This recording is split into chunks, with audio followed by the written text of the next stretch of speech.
सो अभी तक जो हम लोगों ने लास्ट क्लास में पढ़ा था, एक्चुअली हम लोगों ने रेस्पिरेशन को देखा था। रेस्पिरेशन जो है एरोबिक और एनारोबिक दोनों तरह का रेस्पिरेशन का फ्लो चार्ट के रूप से हम लोगों ने समझ लिया था, उसकी मदद से, फ्लो चार्ट की मदद से। तो उसके आगे हम लोगों को पढ़ना है एक्चुअली। अगर मैं रेस्पिरेशन की बात करूं तो रेस्पिरेशन में दो चीजें इन्वॉल्व होती है। एक तो गैसियस एक्सचेंज होता है, एंड दूसरा जो होता है वो हम कह सकते हैं कि जो ऑक्सीजन है या गैसेस की मदद से खाने का ऑक्सीडेशन एंड उससे एनर्जी का एक्सट्रैक्शन होता है। तो हम लोगों ने अभी तक जो देखा वो एक्चुअली सेलुलर रेस्पिरेशन का एक फ्लो चार्ट देखा था कि भाई एरोबिक में क्या हो रहा है और एनारोबिक में क्या हो रहा है। ठीक है, अब देखिए हमको रेस्पिरेटरी सिस्टम या रेस्पिरेशन पहले प्लांट्स में देखेंगे, फिर एनिमल्स में हम लोग देखेंगे। तो सबसे पहले हम लोग देखेंगे respiration in plants. Respiration in plants,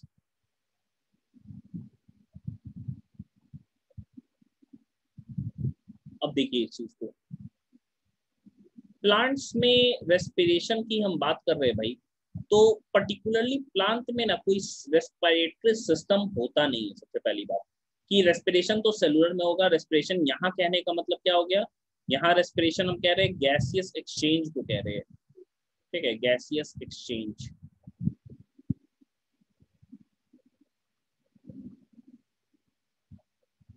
तो यहाँ पे पर्टिकुलरली रेस्पिरेशन हम गैसियस एक्सचेंज को कह रहे हैं। एंड गैसेस एक्सचेंज की बात करें या सिस्टम की बात करें तो प्लांट में कोई वैसा कोई सिस्टम होता ही नहीं है। Respiratory system is absent. Respiratory system is absent.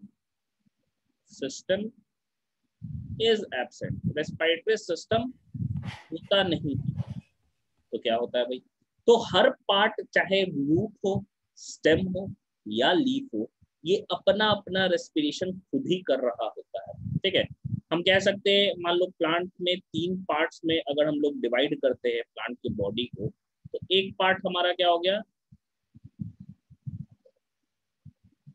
तो each part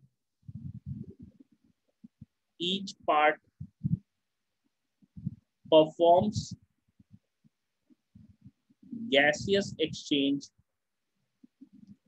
gaseous exchange independently, अकेले अकेले कर रहा है, किसी पे डिपेंडेंट है ही नहीं। मतलब कोई सिस्टम नहीं है, तो हर चीज क्या है, इंडिपेंडेंटली ही हो रहा है। जैसे कि अगर हम पार्ट्स की बात करें भाई, तो तीन पार्ट्स में हम डिवाइड करते हैं। मान लो हम रूट्स की बात कर रहे हैं, दूसरा हम स्टेम की बात कर रहे हैं, तीसरा जो है वो लीफ की बात कर रहे हैं। तो तीनों पार्ट्स हो गए। एक हो गया मान लो हम रूट्स की बात कर रहे हैं, दूसरा जो है वो स्टेम। स्टेम में भी अगेन दो चीजें हैं, एक स्टेम ग्रीन या हर्बेसियस हो सकता है, हर्बेसियस स्टेम, हर्बेसियस, या उडी हो सकता है, उडी। ठीक है, एंड लीफ। तो रूट्स की हम बात करें तो रूट्स हो, स्टेम हो, लीफ हो, कुछ भी हो, तो रूट्स में स्पेशली बॉडी सरफेस से होता है, या हम कह सकते हैं सेल का जो आउटर जो सरफेस है रूट का, उससे गैसेस एक्सचेंज हो रहा है। And gases exchange actually thin होना चाहिए। तो थिन कहाँ पे होता है, तो रूट हेयर्स में होता है। तो हम कह सकते हैं कि through root hairs, through root hairs, roots जो है वो रूट हेयर्स के थ्रू क्या करते हैं, रेस्पायर कर रहे होते हैं या फिर गैसेस एक्सचेंज करते हो। अगर ये स्टेम हर्बेसियस है, मतलब ग्रीन स्टेम है, ठीक है, तो उनमें टाइनी होल्स होते हैं जिनको हम स्टोमेटा कहते हैं। स्टोमेटा जो कि लीफ में भी होता है, यही गैसेस एक्सचेंज लीफ में भी स्टोमेटा से हो रहा होगा। एंड नेक्स्ट अगर हम कह रहे हैं उडी होता है, तो उडी मान के चलो, मान लो ये ट्रंक की हम बात कर रहे हैं, ठीक है, ये ट्रंक है।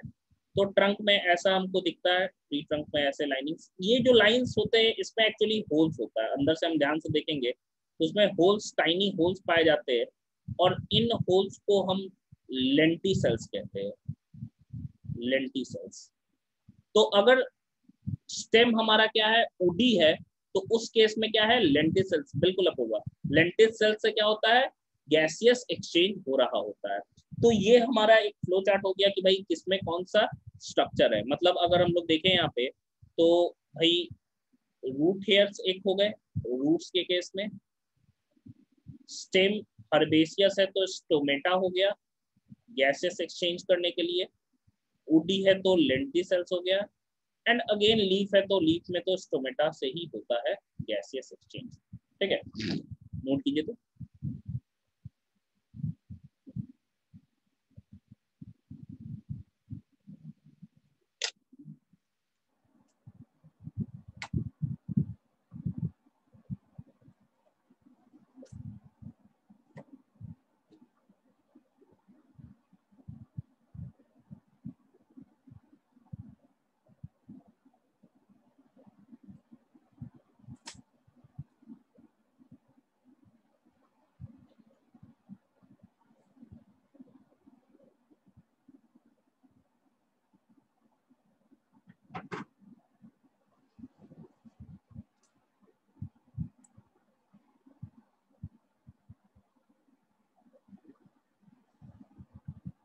हो गया, देखिए ये तो हमारा रेस्पिरेटरी स्ट्रक्चर हो गया, लेकिन प्लांट में ना दो प्रोसेस हमेशा हो रहा होता है। तो एक तो हमको समझ में आ गया कि भाई कोई सिस्टम तो है नहीं, दूसरा उसमें दो प्रोसेस, एक प्रोसेस तो 24 घंटा हो रहा है, एक मेजर प्रोसेस होता है प्लांट में जिसको हम लोग फोटोसिंथेसिस कहते हैं, जिसके बारे में पहले हम लोगों ने न्यूट्रिशन वाले टॉपिक में पढ़ा है। तो अगर मैं बात करूं प्लांट के केस में, तो प्लांट के केस में दो प्रोसेसेस हो रहे हैं भाई। एक प्रोसेस जो कि रेस्पिरेशन है, ठीक है, एक प्रोसेस जो है वो जो कि है रेस्पिरेशन। दोनों को ध्यान से समझेंगे एकदम ही ये क्लियर हो जाएगा, थोड़ा सा दिमाग हम लगाते हैं इसमें। सर पहले वाला स्लाइड दिखा दीजिए। अच्छा,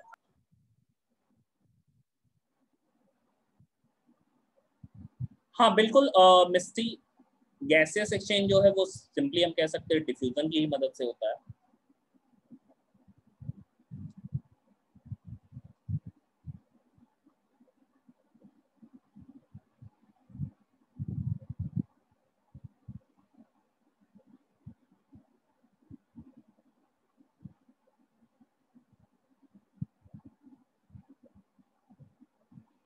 डन सर। हो गया। अच्छा,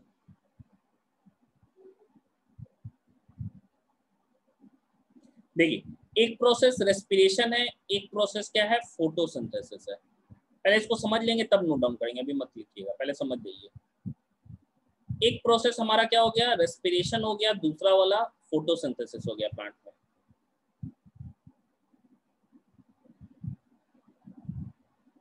बिल्कुल, देखिए यही चीज मुझे भी समझाना है कि एक्चुअली होता क्या है। एक प्रोसेस हम कह रहे हैं फोटोसिंथेसिस, ये प्रोसेस है भाई, एंड फोटोसिंथेसिस दूसरा मेजर प्रोसेस हम कह सकते हैं ये है रेस्पिरेशन। लेकिन अगर मैं ओवरऑल बात करूँ ना एफिशिएंसी की, तो रेस्पिरेशन की तुलना में फोटोसिंथेसिस ज़्यादा एफिशिएंट प्रोसेस है। मतलब एफिशिएंट कहने का मतलब ये बिल्कुल नहीं कि काम का फोटोसिंथेसिस है रेस्पिरेशन बिल्कुल नहीं है, ऐसा बिल्कुल नहीं है, रेस्पायर नहीं करेगा तो मर ही जाएगा। तो फोटोसिंथेसिस एफिशिएंट कहने का मतलब है कि जितना गैसियस एक्सचेंज रेस्पिरेशन में हो रहा होता है उसकी तुलना में बहुत ज़्यादा फोटोसिंथेसिस में होता है। मतलब हम कह रहे हैं, अब देखो यहाँ पे ये क्या है, ये 24 आवर्स होता है। अगर हम रेस्पिरेशन की बात करें तो ये 24 आवर्स होता है, 24 घंटा हो ही रहा है। लेकिन अगर फोटोसिंथेसिस की बात करें तो ये सिर्फ और सिर्फ क्या है, सनलाइट में होता है। मतलब सनलाइट कब है भाई, डे के टाइम, क्लाउडी डेज में भी नहीं होता है, जाहिर सी बात है। तो देखो रेस्पिरेशन की बात कर रहे हैं, फोटोसिंथेसिस, दो चीज है। इधर हम आउट लिखेंगे, ठीक है, इधर इन लिखेंगे। अब देखो आउट की हम बात करें रेस्पिरेशन में, जाहिर सी बात है आउट क्या होता है, तो आउट हम रेड से दिखाएंगे। रेस्पिरेशन में हम जानते हैं CO2 जो है वो आउट होता है। वहीं पे इन क्या है भाई, ऑक्सीजन, ऑक्सीजन हम O2 इससे दिखाएंगे ब्लू से, ऑक्सीजन ले रहा है।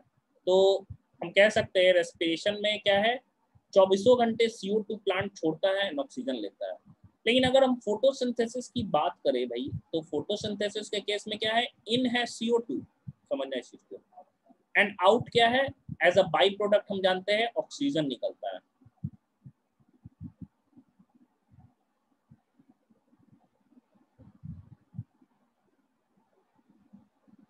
अब समझो इस चीज को, मान लो हम बोल रहे हैं रेस्पिरेशन तो 24 घंटा हो रहा है, एक एक केस मानते हैं कि ये रेस्पिरेशन 24 घंटा हुए जा रहा है। जब दिन के टाइम फोटोसिंथेसिस होता है तो होता क्या है एक्चुअली, कि इसको चाहिए CO2। CO2 तो यहाँ निकल रहा है, ठीक है, CO2 तो यहाँ निकल रहा है, लेकिन मैंने क्या बोला कि रेस्पिरेशन और फोटोसिंथेसिस की तुलना में फोटोसिंथेसिस ज्यादा एफिशिएंट है। कहने का मतलब क्या हो गया भाई, कि कहने का मतलब हो गया हमारा कि गैसियस एक्सचेंज इसमें ज्यादा होगा। तो आपको देखोगे कि रेस्पिरेशन में जो CO2 निकलता है ना, वो तो यहाँ यूज्ड अप हो जाता है, साथ ही साथ एटमॉस्फेयर से भी उसको और CO2 चाहिए होता है। फोटोसिंथेसिस में जो ऑक्सीजन निकलता है वो क्या है, ये रेस्पिरेशन में तो ले लेता है, लेकिन एक्स्ट्रा क्योंकि ज्यादा एफिशिएंट है तो ऑक्सीजन बच भी जाता है, तो वो स्केप कर जाता है किसमें, कहाँ पे स्केप कर जा गया हमारा एटमॉस्फेयर में।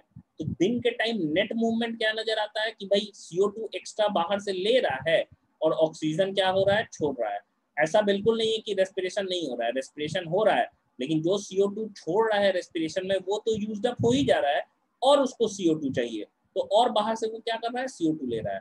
जो ऑक्सीजन निकल रहा है फोटोसिंथेसिस में, तो वो तो ये रेस्पिरेशन में तो चल ही जा रहा है, साथ ही साथ कुछ ज्यादा ही निकलता है कि जो ऑक्सीजन बच भी जाता है तो वो एटमॉस्फेयर में एस्केप हो जाता है। तो हम नेट रिजल्टेंट कह सकते हैं कि भाई दिन के टाइम क्या होता है, CO2 प्लांट क्या करता है, लेता है एंड ऑक्सीजन छोड़ता है, यही चीज हम कहते हैं। लेकिन रात में क्या हो गया, ये प्रोसेस इंटायर बंद हो गया, तो सिंपल क्या है, CO2 छोड़ेगा, ऑक्सीजन लेगा, ठीक है।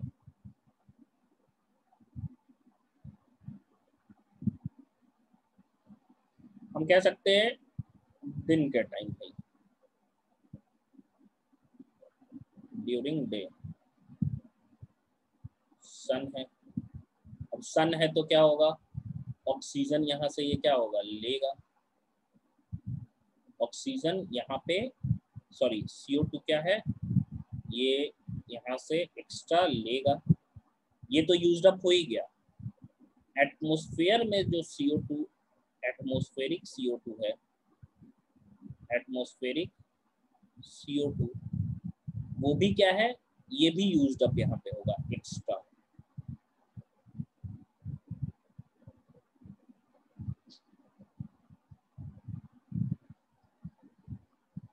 बिल्कुल बिल्कुल शुभम, एक ही साथ होता है, फोटोसिंथेसिस रेस्पिरेशन एक ही साथ हो रहा है, दिन में खाली होगा, रात में तो खाली रेस्पिरेशन होगा ना, बोथ आर अपोजिट। एक बार फिर मैं बताऊंगा,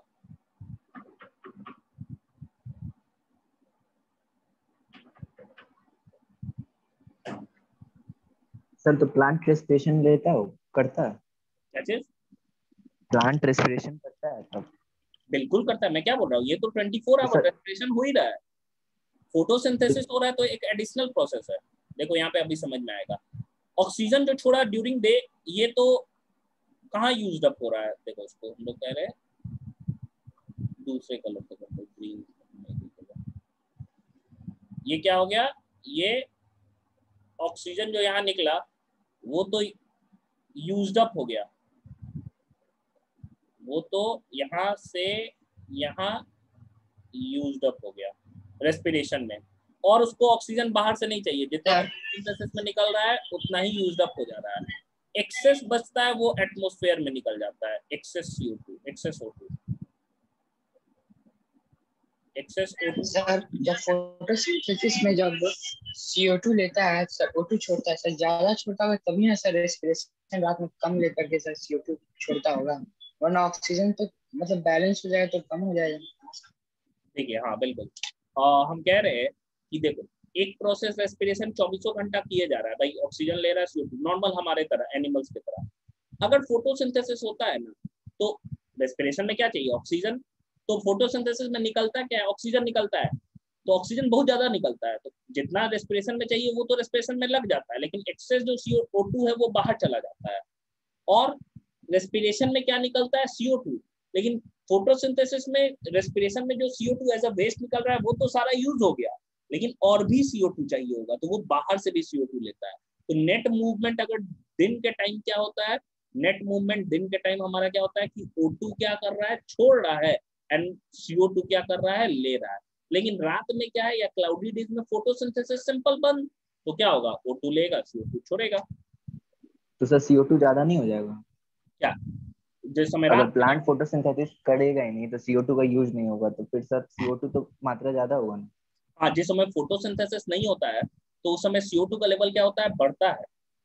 यस सर, जैसे पेड़ के नीचे रात को नहीं सोया जाता तो उसका मतलब दिन में भी हो सकता है, इसीलिए जैसे देखते हो बारिश कभी होगा। कभी ऑब्जर्व, ये सब मतलब आदमी कहावत है, ऐसे कहानी चलता था कि जैसे ह्यूज क्वांटिटी में ना CO2 छोड़ता है रात में। जैसे दिन के टाइम क्या है, पीपल पेड़, तो पीपल पेड़ दिन में बहुत ऑक्सीजन छोड़ता है, लेकिन रात में जस्ट फोटोसिंथेसिस बंद, तो ह्यूज क्वांटिटी में क्या है, CO2 छोड़ता है। तो उसके नीचे जो लोग सोते थे, गर्मी के दिन में क्या होता है, गाँव वगैरह में चबूतरा बना रहता है, तो उस पर सोता था, तो लोग अब सफोकेशन होगा तो उसको लगेगा कि भूत मेरा गला दबा रहा है, तो फिर अफवाह फैला देगा कि पीपल के पास जो है वो भूत रहता है।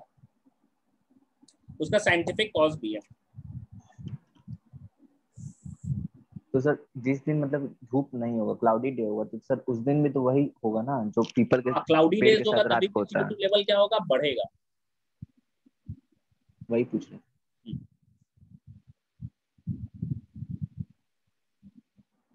हाँ बिल्कुल अदिति, करिए नोट।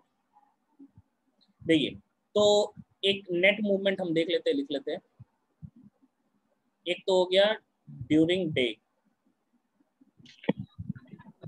During day time.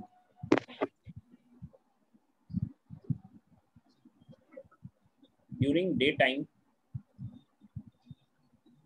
हम कह सकते हैं ऑक्सीजन क्या हुआ, O2 इन, सॉरी, O2 आउट, CO2 इन। और ड्यूरिंग नाइट क्या हो गया, नॉर्मल रेस्पिरेशन वाला प्रोसेस हो गया, क्योंकि फोटोसिंथेसिस तो बंद हो गया भाई।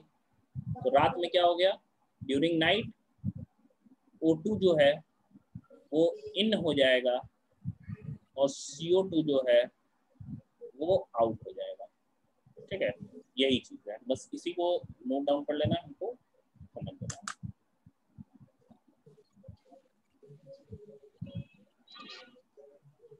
मतलब अगर रेस्पिरेशन और फोटोसिंथेसिस को कंपेयर हम करें तो respiration is, sorry, photosynthesis is much more efficient process than respiration.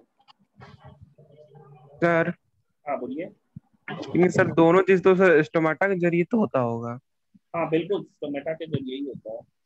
Sir मतलब कि जैसे कि बोले रेस्पिरेशन में सर CO2 बाहर निकलता है और वो फोटोसिंथेसिस में यूज हो CO2 जाता है। रिलीज हो सर रहा है, हम समझो इस चीज को। सेल में CO2 निकला, ठीक है, नॉर्मल सेल में निकला, एंड वो CO2 कहाँ चला गया, समझो माइटोकॉन्ड्रिया से CO2 निकला और चला गया प्लास्टिड के अंदर, क्योंकि वहां चाहिए उसको,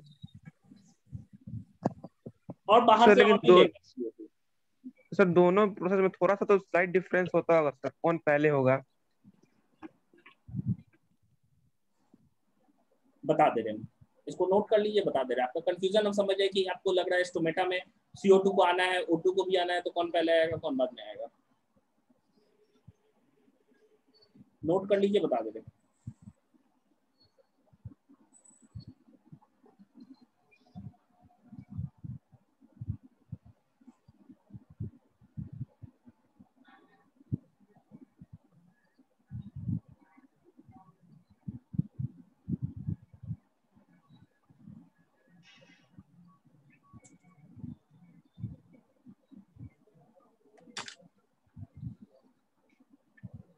हो गया।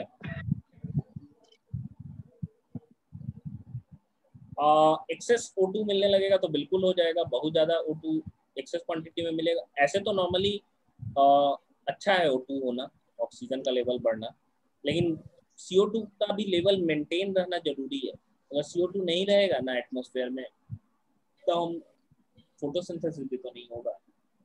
सर ज़्यादा ऑक्सीजन मिलना कोई खराब नहीं, एक्सेस मिलना हम बोले, देखिए ऑक्सीजन लीक भी हो जाता है, तो अभी डेथ हो गया था 5-6 लोग का एक्सेस ऑक्सीजन से। सर तो ये during day time during night क्या लिखे हैं? ड्यूरिंग डे किस टाइम चीज का है? मतलब ड्यूरिंग नाइट। अरे फोटोसिंथेसिस का है? नहीं नहीं, ओवरऑल। दोनों का?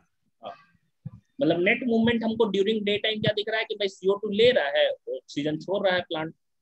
तो दिन में क्या है, ऑक्सीजन छोड़ता है, रात में क्या है, CO2 छोड़ता है। सर इसी को ना लाइट रिएक्शन और डार्क रिएक्शन कहते हैं। ये फोटोसिंथेसिस वाला दो डे टाइम और नाइट टाइम होता है नहीं सर। नहीं, वो अलग चीज है। Dark reaction, light reaction photosynthesis का पार्ट है। सर वो अलग चीज है सर, इसमें नहीं ना है। नहीं नहीं, वो लाइट रिएक्शन डार्क रिएक्शन है, इसके अंदर है, इसके अंदर है, फोटोसिंथेसिस के अंदर।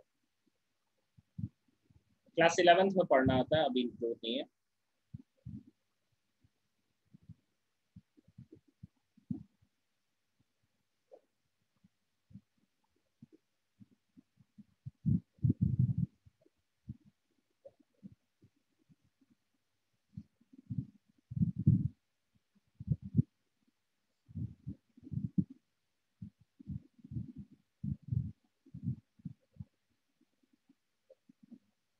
हाँ दीदी, पीपल का पेड़ जो है वो as compare to oxygen, CO2 ज्यादा ऑक्सीजन ही निकालता है। नॉर्मल पेड़ की हम बात कर रहे हैं कि नॉर्मल पेड़ जो रहता है वो क्या है कि आपको ऑक्सीजन रात में नहीं निकालता है, CO2 निकालता है, फोटोसिंथेसिस। बिल्कुल, जो मिस्टी जो डार्क रिएक्शन है ना, वही कैल्विन बेंसन साइकिल है, डार्क रिएक्शन। चलिए अब थोड़ा सा समझ लेते हैं कि आपको दिक्कत हो रहा होगा। अगर मान लो कि हम बोल रहे हैं कि भाई ये तो स्टोमेटा था, ठीक है, मान लो कि हम बोल रहे हैं ये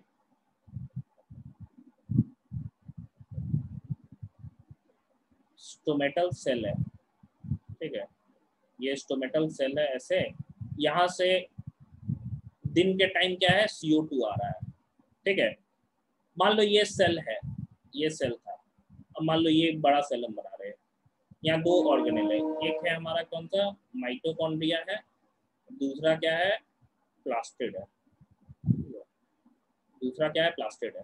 एक हमारा क्या हो गया, माइटोकॉन्ड्रिया हो गया, दूसरा प्लास्टिड हो गया। हम जानते हैं इसमें से क्या निकलेगा, CO2 निकलेगा, एंड इसमें से क्या निकलेगा, ऑक्सीजन निकलेगा। समझो इसी को, दिन के टाइम हम बता रहे हैं। तो क्या है कि जो CO2 निकलता है वो प्लास्टिड में लग जाता है। एक सेल की एग्जांपल दे रहे हैं आपको, सब पूरे बॉडी को लेके समझ लेना। वो सारा का सारा प्लास्टिड ले लेता है, उसको और CO2 चाहिए तो वो बाहर से भी CO2 लेता है। जो ऑक्सीजन यहाँ क्या है, यहाँ पे ऑक्सीजन निकलता है, उसमें से कुछ ऑक्सीजन तो ये माइटोकॉन्ड्रिया ले लेता है, लेकिन बच भी जाता है कुछ ऑक्सीजन, तो वो बाहर चला जाता है। तो नेट मूवमेंट हमको दिन में क्या दिख रहा है कि CO2 जो है वो क्या हो रहा है, अंदर आ रहा है, एंड ऑक्सीजन क्या है, बाहर जा रहा है। अब समझ में आया? Yes sir. तो ये हमारा नॉर्मल रेस्पिरेशन इन प्लांट्स हो गया। अब हम बात कर रहे हैं नेक्स्ट अपने टॉपिक की, जो है respiration in animals.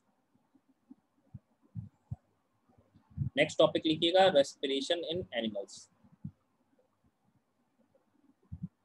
Respiration in animals. तो एनिमल्स में रेस्पिरेशन की हम बात कर रहे हैं तो रेस्पिरेटरी ऑर्गन की हम बात करते हैं, रेस्पिरेटरी ऑर्गन की बात करते हैं। यहाँ पे रेस्पिरेटरी सिस्टम प्रेजेंट होता है, बिल्कुल रेस्पिरेटरी सिस्टम होता है। डिफरेंट एनिमल्स का मेन हमको ह्यूमन रेस्पिरेटरी सिस्टम के ही बारे में पढ़ना है। मेनली हमको ह्यूमन रेस्पिरेटरी सिस्टम के बारे में ही पढ़ना है, लेकिन समझिए यहाँ पे कि कुछ एनिमल्स है जिसको हमको पढ़ना भी है। जैसे कि हम मान लो कि एनिमल्स की बात कर रहे हैं, ठीक है, इधर एनिमल्स लिख लेते हैं, इधर हम लोग रेस्पिरेटरी सिस्टम को लिख लेते हैं, रेस्पिरेटरी सिस्टम।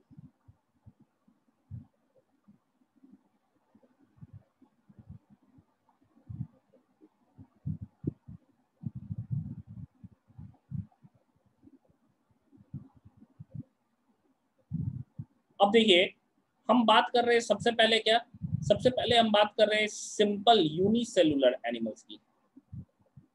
यूनिसेलुलर एनिमल्स, जैसे कि कॉमन एग्जांपल क्या हो गया हमारा, अमीबा हो गया, अमीबा। फिर क्या हो गया, पैरामेशियम, जिसका हम लोगों ने न्यूट्रिशन दोनों का देखा था।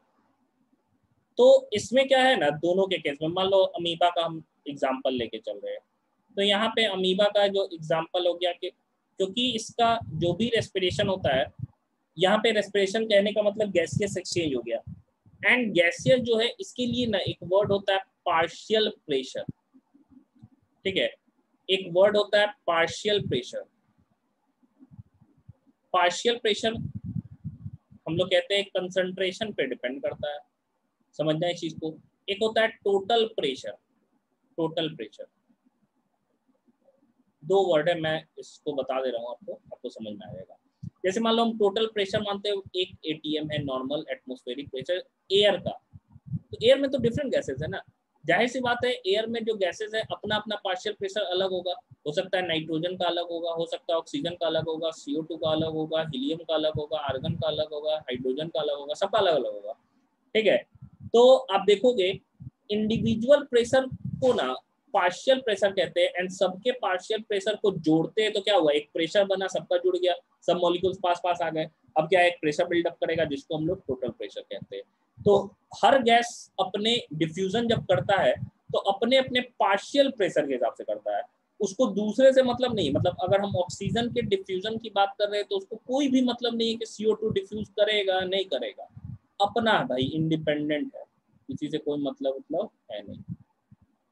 तो हम कह सकते हैं कि यहाँ पे पार्शियल प्रेशर की बात कर रहे हैं, जैसे मान लो कि हम कह रहे हैं ये अमीबा है हमारा, तो यहाँ पे रेस्पिरेटरी सरफेस इसका क्या हो गया, सिस्टम की बात कर रहे हैं तो रेस्पिरेटरी सिस्टम क्या हो गया, बॉडी सरफेस हो गया, बॉडी सरफेस से क्या होगा, डिफ्यूजन होगा, diffusion of gases on the basis of their partial pressure।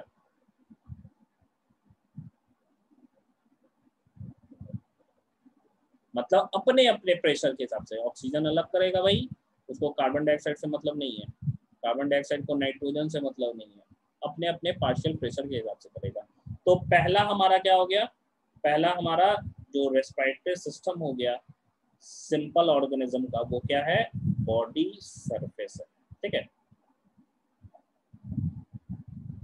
Yes बिल्कुल नैन्सी, मेनली सेल मेम्ब्रेन।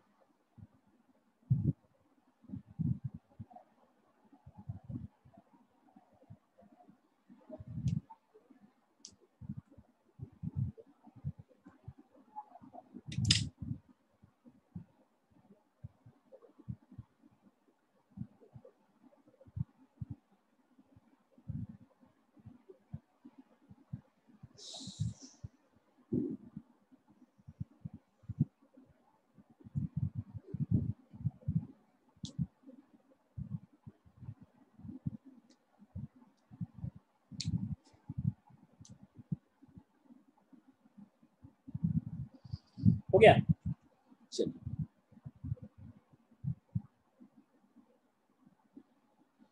बिल्कुल शुभम समझा दे रहे पार्शियल प्रेशर।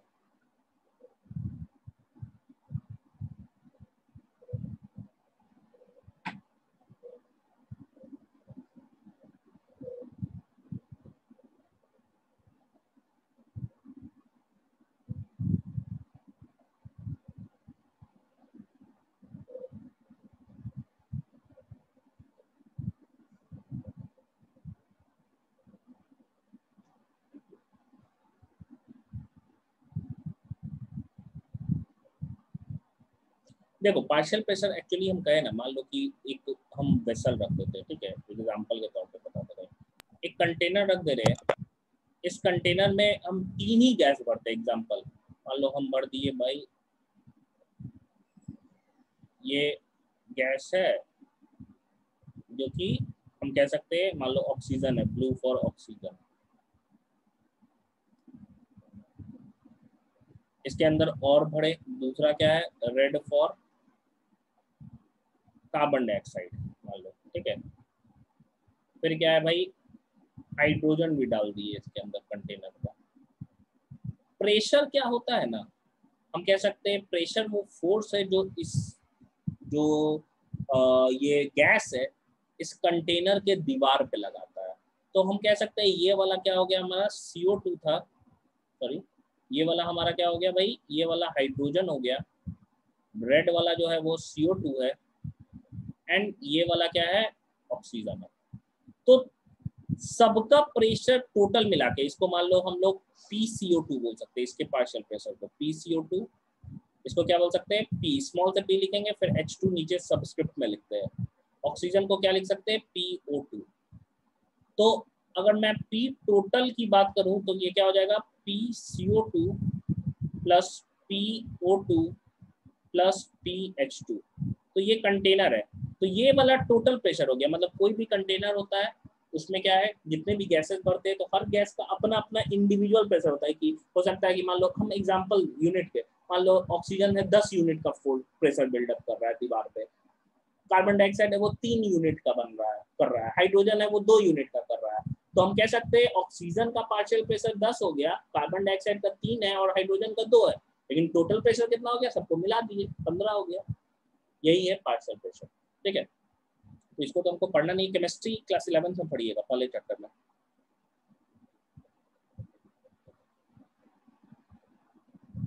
अब देखिए हम लोग पढ़ रहे थे, पहला एनिमल्स में हो गया, दूसरे एनिमल की हम बात कर रहे हैं, एंड दूसरा एनिमल ये उसका रेस्पिरेटरी ऑर्गन,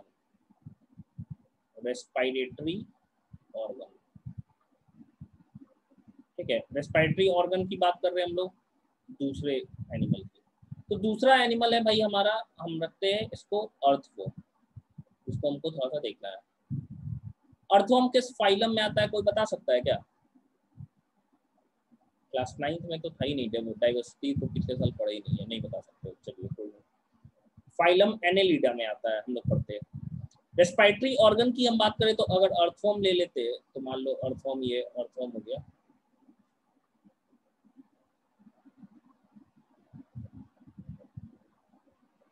तो इसके बॉडी सरफेस पे इसका स्किन होता है, स्किन से ये रेस्पायर करता है। स्किन कैसा होता है तो मॉइस्ट होता है, ठीक है। स्किन कैसा होता है तो हम कह सकते हैं मॉइस्ट होता है, मॉइस्ट स्किन।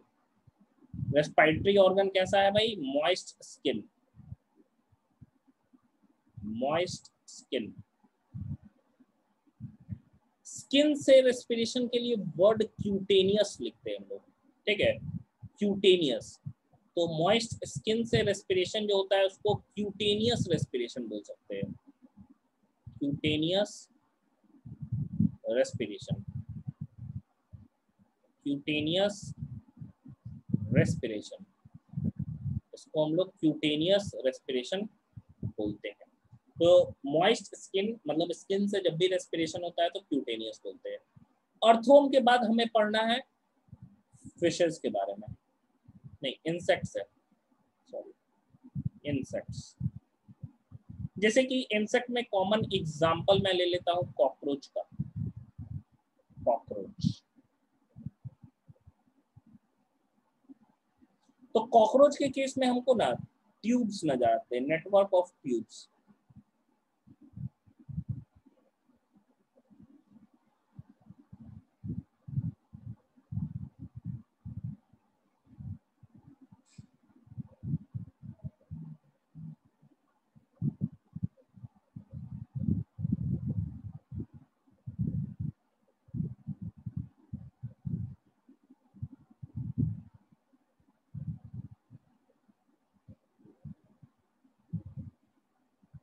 ठीक है, ये नेटवर्क ऑफ ट्यूब्स है, ऐसा नेटवर्क रहता है ट्यूब्स का, थिन ट्यूब्स का। एंड इस नेटवर्क को ट्रैकिया कहते हैं या ट्रैकियल ट्यूब्स कह सकते हैं। ये पूरा का पूरा एब्डोमिनल कैविटी में प्रेजेंट होता है, पूरे बॉडी में प्रेजेंट होता है। इसके ओपनिंग्स की बात करें तो जस्ट लाइक जैसा हमारा नाक का छेद है जो नॉस्ट्रिल कहलाता है, वैसा ही एब्डोमेन में ना साइड में पूरे, जैसे मान लो कि हम बोलते हैं कॉकरोच ही बोल लेते हैं, ठीक है। तो ऐसे सेगमेंट्स होते हैं, सेगमेंट्स के ना जहाँ ज्वाइनिंग रहता है यहाँ साइड में ना छेद होता है, इस छेद को स्पाइरेकल के नाम से हम जानते हैं, ठीक है। यहाँ पे क्या होता है, स्पाइरेकल प्रेजेंट होता है, and spiracle just like nostril होता है, जैसा हमारा नाक का छेद होता है ना, सिर्फ एयर का एंट्री करवाता है, बिल्कुल फ्रॉग में भी होता है, आगे हम लोग देखेंगे अभी। तो ये क्या है, देखिए ये इसका एब्डोमेन हो गया ऐसा,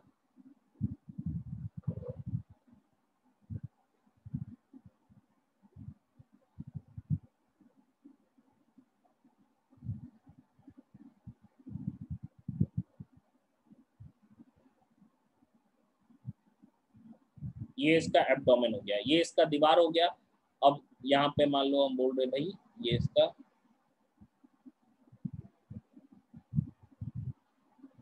बॉडी कैविटी है, अंदर बॉडी है, ठीक है। मैं इसको सॉलिडिफाई कर दे रहा हूँ, पता चले। अंदर जो ट्यूब का नेटवर्क है, इसे ही ट्यूब के नेटवर्क को हम क्या कह रहे हैं, ट्रैकिया कह रहे हैं। एंड जो ओपनिंग है, इस ओपनिंग को हम लोग स्पाइरेकल के नाम से जानते हैं।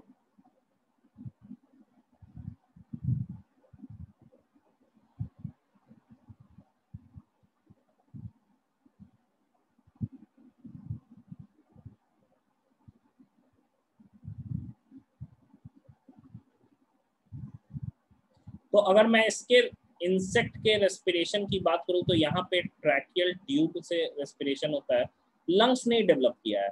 हमारा ही क्या है, ट्रैकिया आगे जाके क्या बना लेता है, लंग्स बना लेता है। तो हम एडवांस है तो हम में लंग्स पाए जाते हैं, लेकिन इंसेक्ट उतने एडवांस तो है नहीं बेचारे। तो उनमें क्या है, ट्रैकिया का नेटवर्क पाया जाता है जिसको हम ट्रैकियल ट्यूब्स कहते हैं, और यही क्या है, रेस्पिरेटरी ऑर्गन है, ऐसा कुछ पाया जाएगा, ठीक है। तो ये हम कह सकते हैं, ये जो है ये है tracheal tubes, tracheal tubes and tracheal tubes, या फिर इस ऑर्गन को हम क्या कह सकते हैं, ट्रैकिया कह सकते हैं। इसके बाद यहाँ पे ओपनिंग्स प्रेजेंट है एब्डोमिनल में, जिसको हम क्या कह रहे हैं, स्पाइरेकल्स। स्पाइरेकल्स ये किस चीज के लिए है, for entry of air, for entry of air,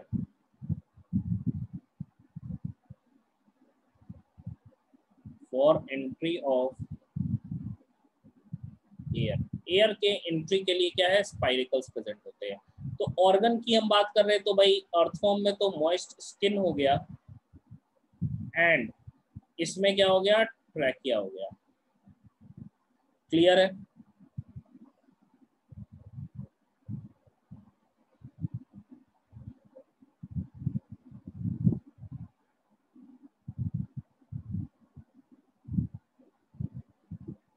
बिल्कुल नेकेड आई से देख सकते हैं, जब डाइसेक्ट करिएगा कॉकरोच को तो दिखेगा नेकेड आई से, पतला धागा जैसा दिखेगा, एकदम पतला सा थ्रेड जैसा।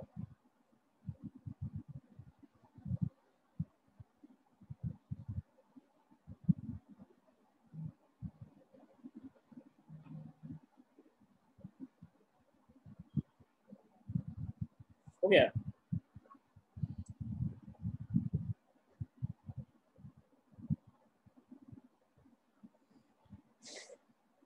सर हाँ बोलिए। सर ये जो ट्रैकियल ट्यूब्स के में जो गैप है उसको स्पाइरेकल्स कहते हैं।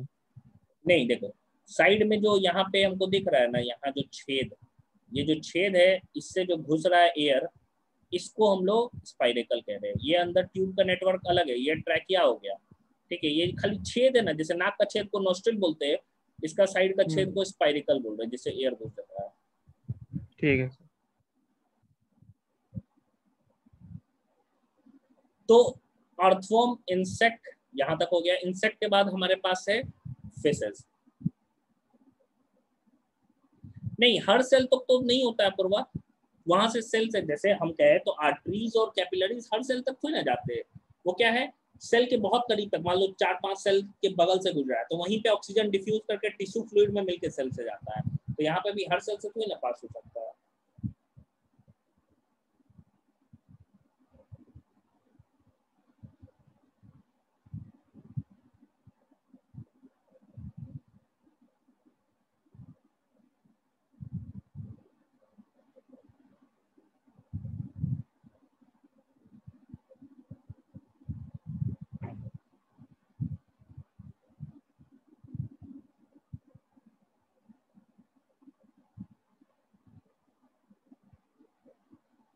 हो गया, ठीक है। तो देखिए इसके बाद से हम लोगों को पढ़ना है फिशेस के केस में।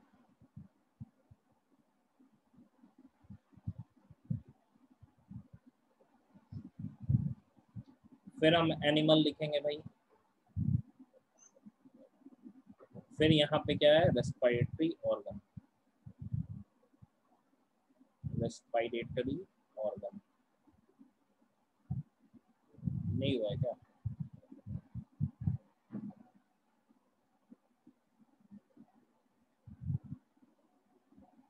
नहीं, खाली मिस्टी सिर्फ साइड जो ओपनिंग है उसी को हम लोग बोलते हैं।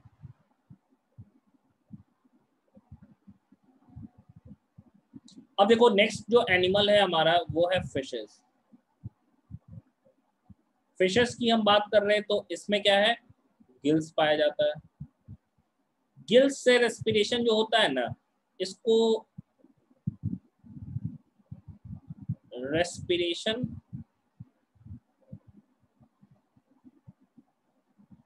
बाय गिल्स, इसके लिए वर्ड ब्रैंकियल यूज करते हैं, ब्रैंकियल, ब्रैंकियल रेस्पिरेशन। जिस तरीके से स्किन के रेस्पिरेशन को हम लोग क्यूटेनियस कहते हैं, उसी तरह गिल्स के रेस्पिरेशन को हम क्या बोल रहे हैं, ब्रैंकियल कह रहे हैं। तो फिशेस के केस में हमको ब्रैंकियल रेस्पिरेशन देखने को मिल रहा है, मतलब गिल्स से रेस्पायर कर रहा है फिश। फिशेस के बाद हमारा नेक्स्ट जो है वो है amphibians. Amphibians,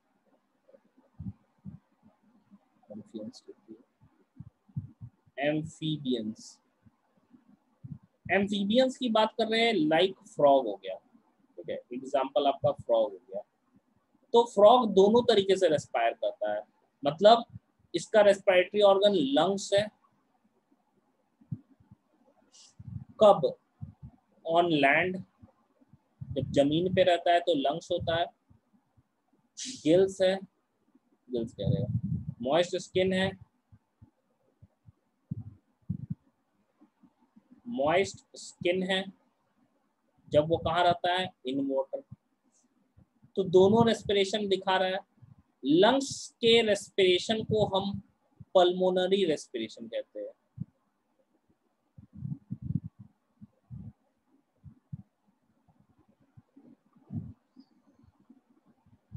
and moist skin से कर रहा है तो क्यूटेनियस रेस्पिरेशन कहते हैं।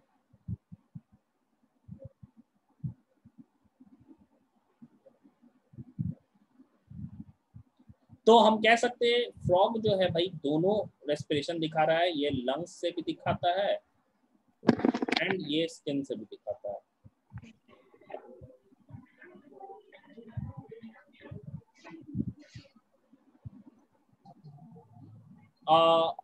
नहीं शिखर, वहाँ जो स्वेल है ना एक्चुअली वो एक तरह का, ऑक्टोपस के केस में ना साहिल, एक कैविटी रहता है जिसको मेंटल कैविटी कहते हैं, वहीं से ऑक्टोपस मोलस्का में पाया जाता है। इकलौता कुछ ऐसे मोलस्क होते हैं जो सेललेस होते हैं। मोलस्क का एग्जांपल स्नेल ले लो, ठीक है, सॉफ्ट बॉडी बोलते हैं। तो ऑक्टोपस के ऊपर सेल नहीं रहता। ऑक्टोपस बड़ा यूनिक है, हम कह सकते हैं एनिमल है, बड़ा यूनिक है।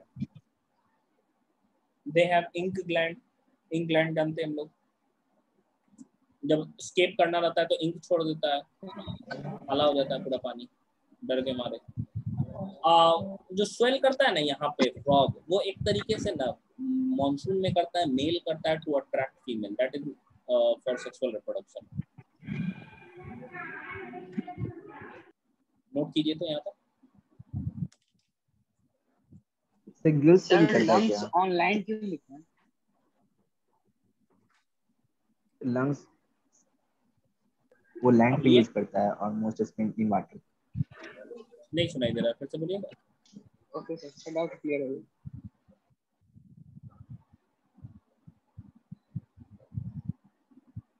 सर गिल्स भी यूज करता है क्या फ्रॉग?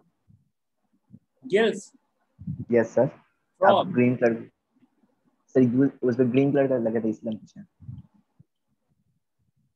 फ्रॉग यूज करता है क्या? फ्रॉग गिल्स नहीं यूज करता है। वो आप कलर किए थे इसलिए।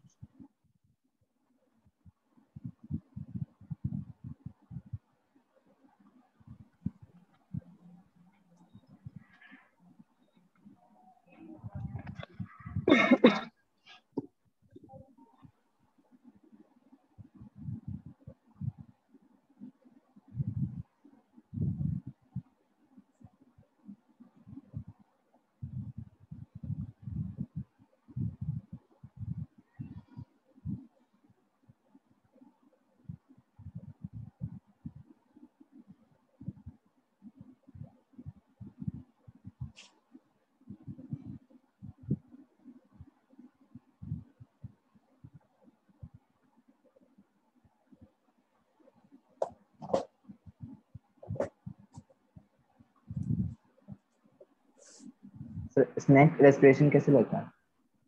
स्नेक में यस सर, सांप। स्नेक में लंग्स से रेस्पिरेशन होता है।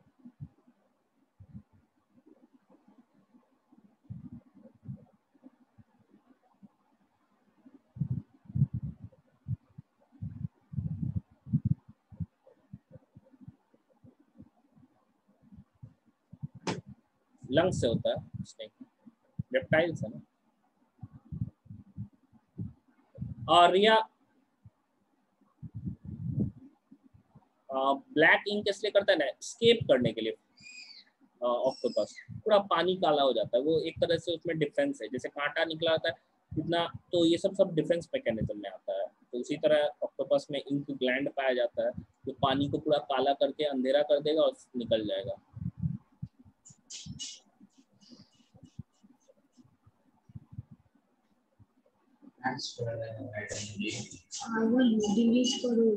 स्लाइट पॉइजनस होता है वो इंक, थोड़ा सा सफोकेशन होता है। अगर बड़े एनिमल्स मान लो जितने फिशेस वगैरह होंगे तो एक तरीके से वो ब्लैकआउट हो जाते हैं, उनका कॉन्शियस लेवल भी थोड़ा कम हो जाता है उस समय वो पॉइजन की वजह से।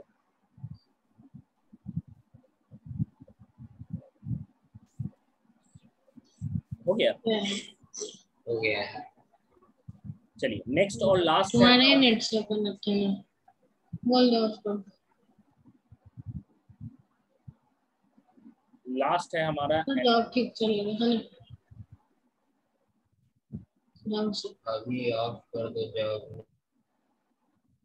लास्ट एनिमल हम कह रहे हैं, लास्ट एनिमल हमारा हमको पढ़ना है ह्यूमन के बारे में। ह्यूमंस एंड ह्यूमंस में रेस्पिरेशन की हम बात करें तो जो रेस्पिरेटरी ऑर्गन होता है, रेस्पिरेटरी ऑर्गन वो एक तरीके से लंग्स है, यानी कि ह्यूमंस जो होते हैं वो पल्मोनरी रेस्पिरेशन करते हैं। ह्यूमंस के केस में हमको रेस्पिरेटरी ऑर्गन हमारा क्या हो गया, लंग्स हो गया। ठीक है, लंग्स हो गया। तो लंग्स है, ये है लंग्स।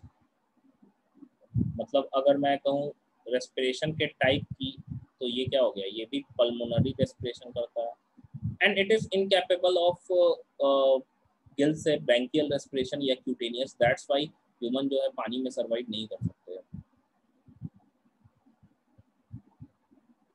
इसको पल्मोनरी रेस्पिरेशन कहते हैं।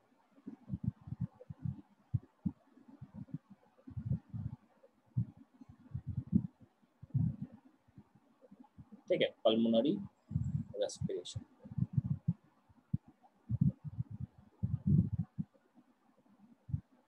नहीं बिल्कुल नहीं अमन, ऑक्टोपस का इंक जो है पेन में नहीं यूज होता है। ह्यूमन पे मिस्टेक कुछ इफेक्ट नहीं होगा, ऑक्टोपस छोटा एनिमल है। जैसे बहुत सारा मिसकॉन्सेप्शन था तो बचपन में कि भाई ये छोटे एनिमल पे काम आता है। जैसे आप सुने हुए होंगे, मूवी भी बनी है एनाकोंडा, तो एनाकोंडा इतना बड़ा सांप कभी नहीं रहा है कि वो ह्यूमन को खा जाएगा। ठीक है, छोटे एनिमल्स को खाता है। एनाकोंडा बिल्कुल सांप है, लेकिन जो साइज पिक्चर में दिखाया गया है कि उतना बड़ा है एनाकोंडा, इतना बड़ा भी नहीं है। हाँ बड़ा रहता है, लेकिन इतना बड़ा नहीं कि ह्यूमन को खा जाता है। अमेज़न में पाया जाता है ना सर, तो वो तो बहुत बड़ा बड़ा होता है। क्या चीज? 80 मीटर्स का होता है सर उसका साइज। नहीं ये तो रियलिटी में अभी तक उतना बड़ा पकड़ा कहाँ गया है। तो अमेज़न रेन फॉरेस्ट में मिला था सर, नहीं वो लास्ट ईयर नवंबर दिसंबर में। क्रोकोडाइल्स कैसे लेता है वो? हाँ क्रोकोडाइल्स भी लंग से लेता है। जो तो अमेज़न सर में वो मिलता पानी है। में कैसे सरवाइव करता है? कौन? क्रोकोडाइल। क्रोकोडाइल, हाँ देखते ना, नाक उसका बाहर रहता है हमेशा। हाँ सर, ये देख। ह्यूमन तो अमेजन में आ जाता है। चलिए नेक्स्ट टॉपिक जो हमें पढ़ना है वो है ह्यूमन रेस्पिरेटरी सिस्टम को। ह्यूमन से खतरनाक जानवर कोई नहीं है।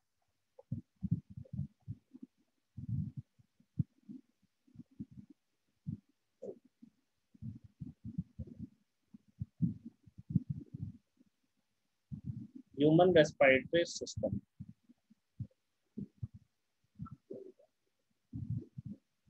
ह्यूमन रेस्पिरेटरी सिस्टम की बात करें तो क्या क्या चीजें हैं।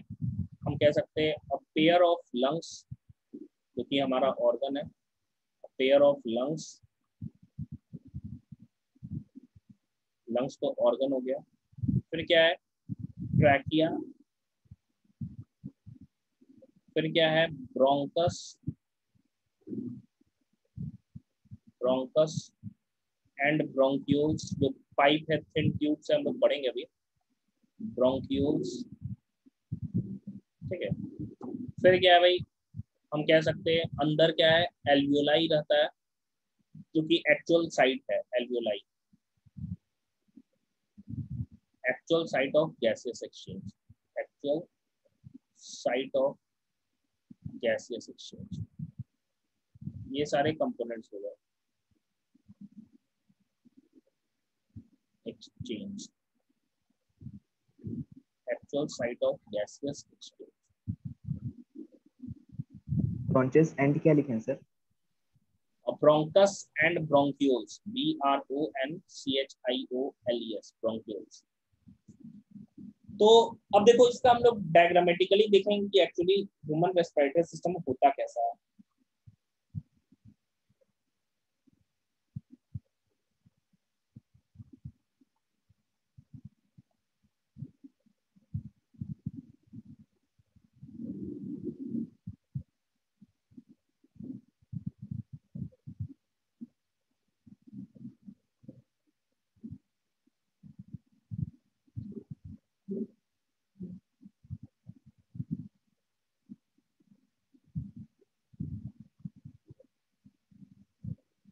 हो गया।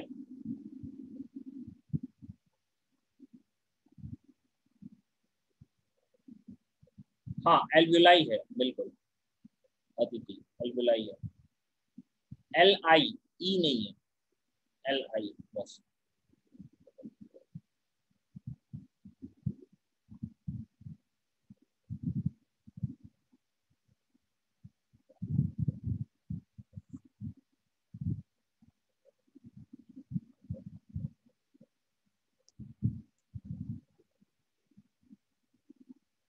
ठीक है, देखिए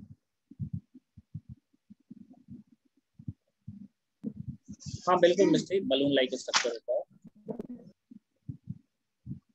अब देखो सबसे पहले तो पार्ट हम लोग देख लेते हैं कि कौन कौन सा पैसेज है। थोड़ा सा हम लोग थोड़ा पार्ट्स में डायग्राम को बनाएंगे। ये तो हम लोगों ने बनाया था डाइजेस्टिव सिस्टम को लेके, ठीक है। यहाँ पे क्या है भाई, नेजल पैसेज है, देखो नेजल पैसेज, यहीं पे एक तरह का ना मेम्ब्रेन होता है जो कि फ्लैजिलेटेड होता है। सेंसरी न्यूरॉन यहाँ पे रहता है, ठीक है। एक साइंटिस्ट थे जिनका नाम स्नाइडर था, तो स्नाइडेरियन मेम्ब्रेन कहते हैं, स्नाइडेरियन मेम्ब्रेन, स्नाइडेरियन मेम्ब्रेन। ये इसमें क्या है, सेंसरी न्यूरॉन है जो हमारे ब्रेन तक कनेक्टेड होता है, ठीक है। ये ब्रेन समझ लो क्लाउड है भाई, अंदर से खाली ही है। तो ये क्या है, ये सेंसरी न्यूरॉन है, सेंसरी न्यूरॉन।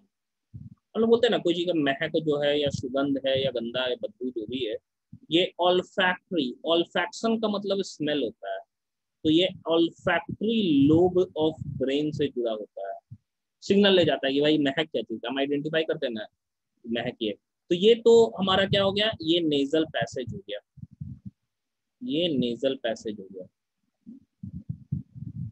ये नेजल पैसेज। ये क्या है भाई, यहाँ पे ओपनिंग जो था वो क्या है, नॉस्ट्रल। नंबर में कितने होते हैं, 2। एंड यहाँ पे यूव्यूला था, यूव्यूला के बाद क्या था, ये तो नेजल पैसेज है। इसके बाद से हम लोगों ने पढ़ा था एपिग्लॉटिस और ग्लॉटिस, है ना। ये क्या है, ग्लॉटिस। पीछे गलेट था, याद करिए। मैंने बताया था कि जो फूड होता है उसको पीछे जाना होता है, यहाँ क्रॉस होता है। ये जो कॉमन पैसेज हमको नजर आ रहा है, ये कॉमन पैसेज जो नजर आ रहा है यहाँ पे,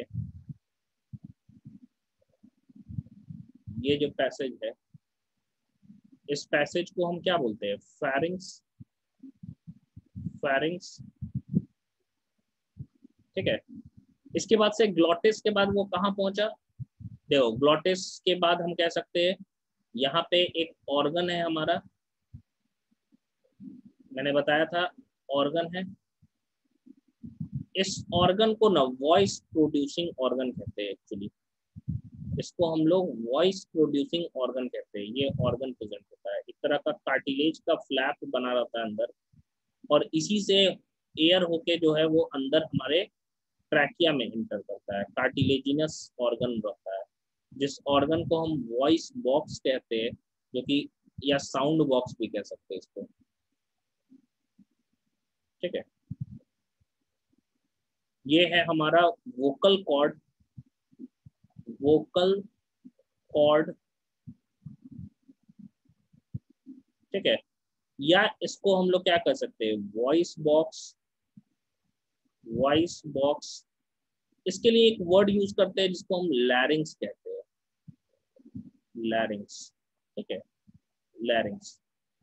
तो लैरिंग्स हो गया, फेरिंग्स हो गया। फेरिंग्स अलग है, फेरिंग्स ऊपर है, ये फूड के पैसेज में, ये फेरिंग्स के बाद लैरिंग्स आ रहा है, ठीक है। फेरिंग्स के बाद एयर लैरिंग्स से गुजरेगा, लैरिंग्स के बाद क्या है, कार्टिलेज। ये ट्यूब है, लॉन्ग ट्यूब, जिसमें क्या है भाई, कार्टिलेज का रिंग शेप्ड प्रेजेंट होता है, रिंग्स प्रेजेंट होते हैं, ठीक है। हम कह सकते हैं कार्टिलेज का रिंग ऐसे प्रेजेंट होता है, कार्टिलेज का रिंग प्रेजेंट होता है।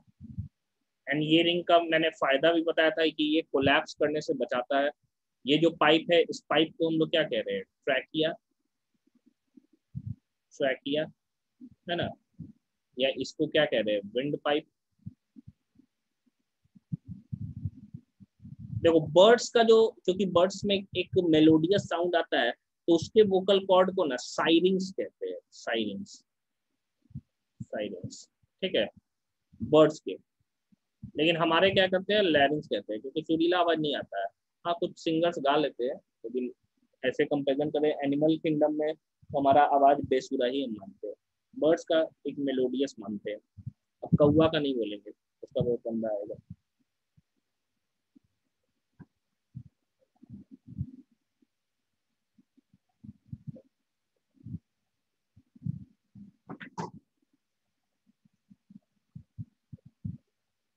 अब देखो ये जो ट्रैकिया है, ये ट्रैकिया आगे बढ़ता है, एंड ये पीछे से ना हम काउंट करते हैं, जैसे हम लोग काउंट करेंगे तो अब समझो यहाँ पे हमारे नेक रीजन में, जैसे हम एग्जाम्पल देते हैं, ठीक है, ये ऐसा नेक रीजन मान लो, पीछे से ये नेक होगा, ऐसा नेक होगा। नेक के बाद क्या होगा, नेक के बाद हमारा ये पार्ट आ जाता है, ऐसे नेक, ऐसे ऐसे कह सकते हैं, ऐसे प्रेजेंट होता है, ऐसे बैक का पार्ट। तो नेक में ना हमारे 7 वर्टिब्रा प्रेजेंट होता है, 7। एंड नेक जहां खत्म होता है पीछे से वर्टिब्रा, टोटल 26 छोटे छोटे बोन्स होते हैं वर्टिब्रल कॉलम में। तो हम कह सकते हैं कि जो पीछे का बोन है ना, ऐसा, ये हमारा ऐसा बोन, ऐसा 5th बोन, 5th थोरैसिक, 12 पीछे से ना थोरैसिक रहता है, जिसे आगे पीछे से क्या होता है, रिब के जैसे ही रिब्स निकला आता है, आगे की तरफ जुड़ा रहता है आगे वाले चेस्ट बोन से, जिसको स्टर्नम कहते हैं हम लोग। तो क्या होता है, ये 12 जो है थोरैसिक, उसमें से 5 हुआ, ये 5th थोरैसिक वर्टिब्रा है, 5th thoracic vertebra, thoracic vertebra. मैंने क्या बोला, 5th पे। टोटल कितना है थोरैसिक, 12। नेक में कितना है, 7। ठीक है, पेट में कितना है, लंबर बोलते हैं 5, 4 नीचे सैक्रम। तो 5वें पे आके ना ये जो ट्रैकिया है वो डिवाइड कर जाता है ऐसे 2 ब्रांचेस में, और लंग्स में एंटर कर जाता है। ठीक है, ये दोनों ब्रांचेस को हम ब्रोंकस कहते हैं, ब्रोंकस। क्योंकि ये पहली बार डिवाइड किया है तो इसको प्राइमरी ब्रोंकस कहते हैं, प्राइमरी ब्रोंकस। अब समझो एक साइड वाला लेफ्ट हो जाएगा, दूसरा वाला राइट हो जाएगा, लेफ्ट और राइट। अब यहाँ से इसके बाद का नेक्स्ट फिगर पड़ेगा, तो ये बनाइए। तो यहाँ तक समझ में आया सबको?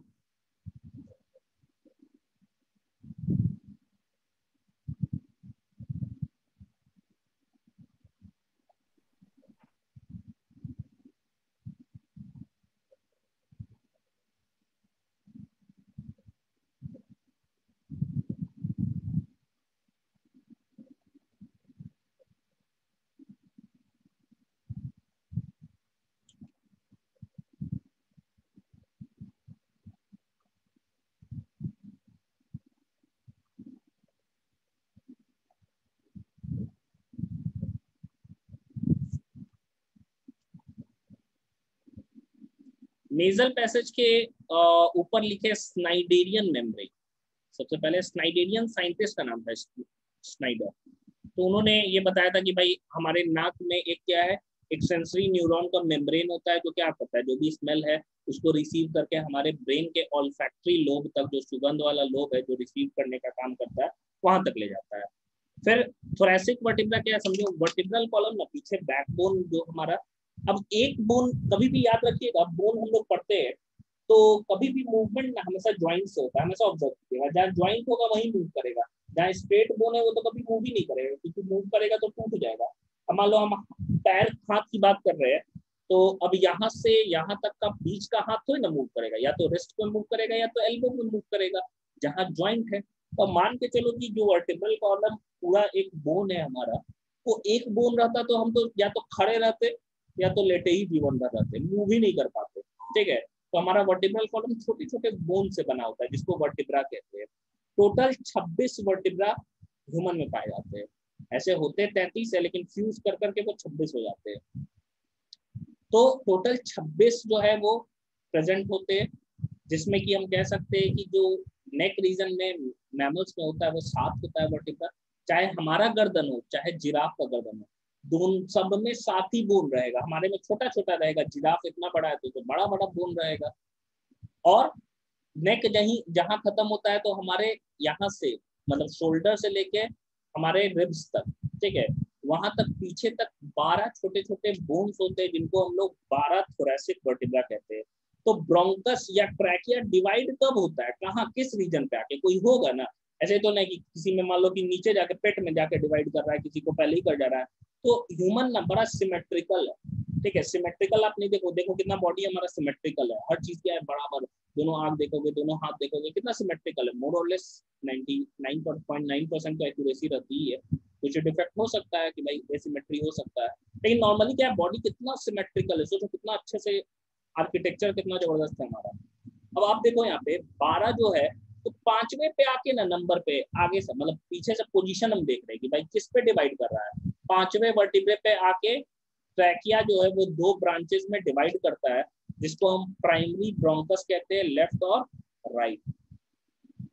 बैकबोन में टोटल अमन बोन 33 होता है, लेकिन हमारे केस में 26 बोन होता है, क्योंकि लास्ट की जो टेल वाले बोन है ना हमारे में, कॉक्सिस बोन कहते हैं या कॉक्सिजियल बोन हम लोग उसको कहते हैं, वो फ्यूज्ड होता है, इसलिए हम टेललेस होते हैं। वहीं मंकी को देखो उसमें है टेल, चिंपैंजी में टेल नहीं है।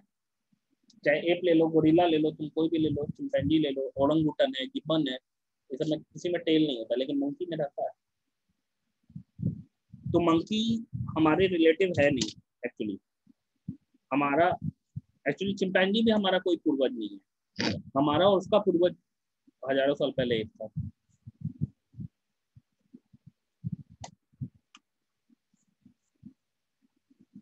ये डायग्राम बन गया क्या?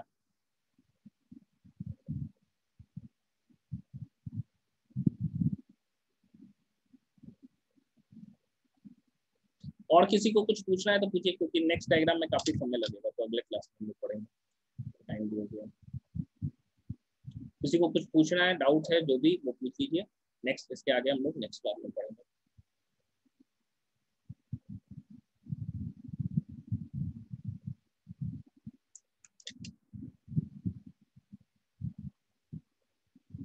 ओके, तो क्लियर है सबको?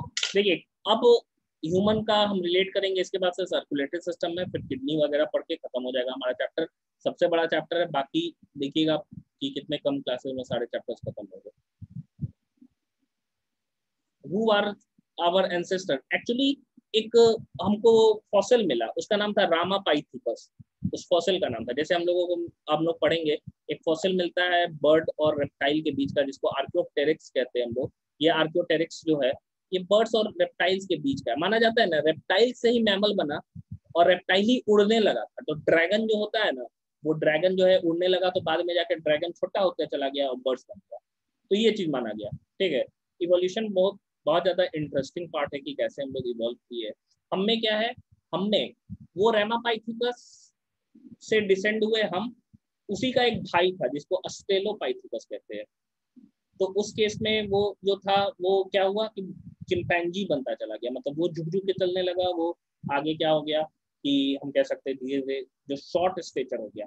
धीरे धीरे जितना एडवांसमेंट हम लोग देख, ये तो आग निकालता है, माइथोलॉजी में ना आग निकालता है, कार्टून्स में निकालता है ड्रैगन। नॉस्ट्रिल के ऊपर अंकित लिखे स्नाइडेरियन, लुक ये मैं लिख दे रहा हूँ।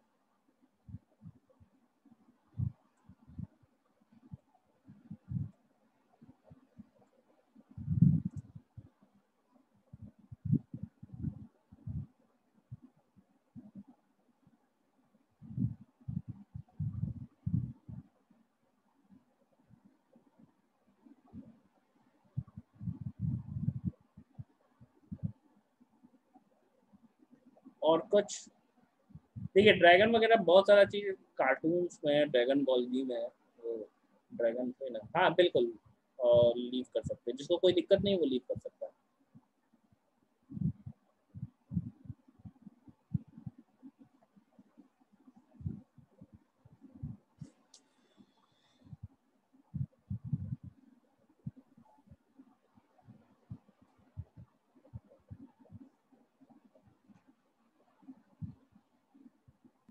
सर ये चैप्टर खत्म हो गया? नहीं नहीं बाबू, अभी खत्म नहीं हुआ है, लेकिन अब खत्म ही होगा, ज्यादा दिन नहीं है, बहुत कम दिन का मेहमान है, खत्म हो जाएगा जल्दी।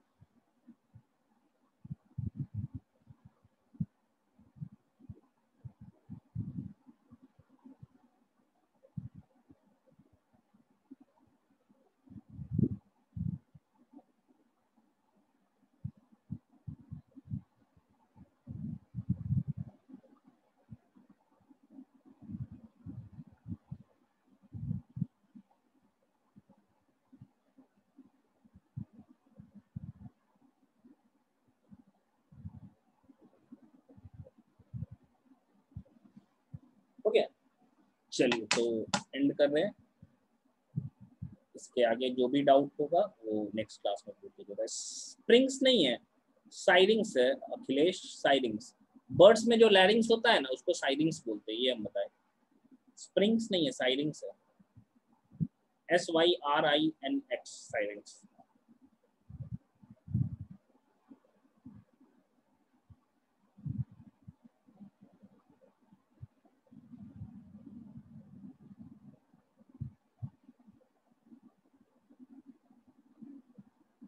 ठीक है, चलिए तो एंड करते हैं। Okay, bye bye.